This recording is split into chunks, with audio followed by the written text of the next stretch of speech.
حضرت سری سختی رضی اللہ تعالیٰ عنہ فرماتے ہیں باقی باتیں تو بعد کی بات ہیں، میں اس بات سے ڈرتا ہوں اپنے رب کا سامنا کیسے کروں گا، اللہ اکبر، کیسے اس کے حضور پیش ہوں گا، یہ چیز میرے بدن میں آگ لگا دیتی ہے۔ احکم الحاکمین کا دربار ہو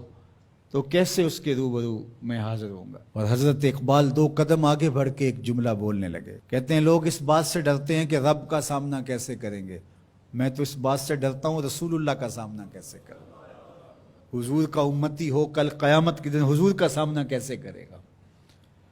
بندہ خدا اپنے رب کا سامنا کیسے کرے گا۔ لیکن یہ کرنا پڑے گا، یہ نہیں ہے کہ کوئی فرار کا راستہ تلاش کر لے کہ میں نہیں کرتا، یہ کرنا تو پڑے گا، ہر صورت میں کرنا پڑے گا۔ بلکہ ایک حدیث پاک میں آتا ہے قیامت کے دن جب لوگ اس کے روبرو پیش ہوں گے تو اللہ بندے کو اپنے حضور سے ہٹنے نہیں دے گا جب تک 4 سوال اس سے پوچھ نہیں لیتا۔ ان عمرہ فیما افنا ہو، اس سے پوچھا جائے گا عمر کہاں گزاری۔ دوسرا سوال جو اس سے کیا جائے گا ان جسد ہی فیما ابلا ہو، بتا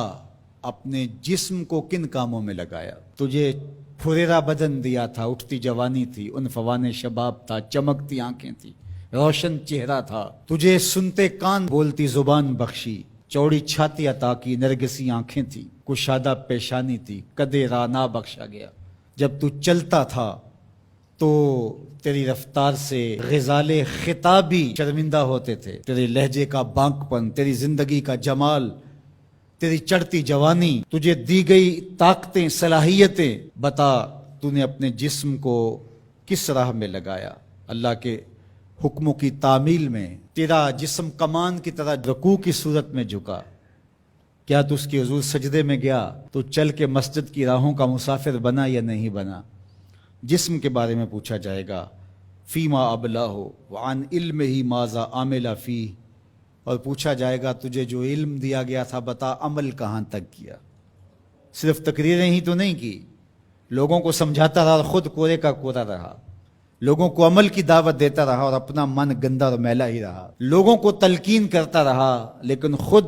اس پر عمل پیرا ہوا یا نہ ہوا۔ چوتھا سوال جو بندے سے کیا جائے گا وہ ان مالہ من این اکتسبہ وفیما انفقہ، بتا مال کمایا کیسے اور یہ بھی بتا مال خرچ کہاں کیا۔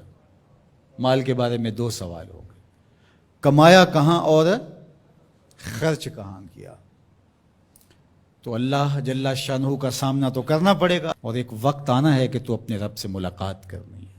ارشاد فرمایا کہ اذا احب عبدی لقائی احببت لقاءہ وَإِذَا كَرِهَ لِقَائِي كَرِهْتُ لِقَاءَهُ، جب میرا بندہ مجھ سے ملنے کی چاہت رکھتا ہے تو میں بھی اس سے ملنے کی چاہت رکھتا ہوں، پھر وہ ملاقات تو پھر زندگی کی آرزو ہے کہ میں اس کے حضور جاؤں، لیکن اچھے اعمال کا ذخیرہ ہوگا تو پھر ملنے کی آرزویں ہوں گی، گناہوں کا بوجھ ہو تو پھر ملنے کی تمنا ہی نہیں ہوتی۔ جو اشتہاری ہوتے ہیں وہ تو شہر سے گریز کر کے پردے میں گزرتے ہیں، تھانے کے آگے سے کیسے گزریں گے۔ جن کے ذمہ جرم کوئی نہیں ہوتا تو ان کو کوئی پرواہ نہیں ہوتی ہے، اللہ کی پکڑ سے کوئی بچ تو نہیں پائے گا، لیکن جنہوں نے اللہ کی رضا کے لیے زندگی بسر کی ہوگی، اللہ جل شانہ سے ملاقات کا شوق انہیں کشاں کشاں اس کی دہلیز پہ لے جائے گا۔ تو کہا یا ایھا الانسان انک کادح الی ربک کدحا فملاقی، تو اس سے ملاقات تو کرنے والا ہی ہے، کرے گا تو صحیح، لیکن ملاقات کی کیفیت کیا ہوگی، حالت کیا ہوگی، صورت کیا ہوگی، اب یہ تیرے اعمال کے مطابق تجھے پتہ چلے گا کہ تو کہاں کھڑا ہے۔ تو اپنی مختصر زندگی کو مالک کی راہوں پہ ڈال دیں، یہ زندگی ایک بار ہی ملی ہے، دوبارہ نہیں ملنی۔ یہ اس وقت ڈاڈا پچھتاوا ہوگا، لوگ کہیں گے یا اللہ ایک بار بھیج دے بس، اب تو آنکھوں سے سب کچھ دیکھ لیا، دوبارہ تو سر سجدے سے نہیں اٹھائیں گے۔ کہا تجھے بھیجا تھا، پیغمبر بھی بھیجے تھے، کتابیں بھی اتاری تھی، روز مرتے ہوئے لوگ تیرے سامنے تھے، اٹھتے ہوئے جنازے تیرے سامنے تھے، پھیلے ہوئے قبرستان، ڈوبتا ہوا سورج،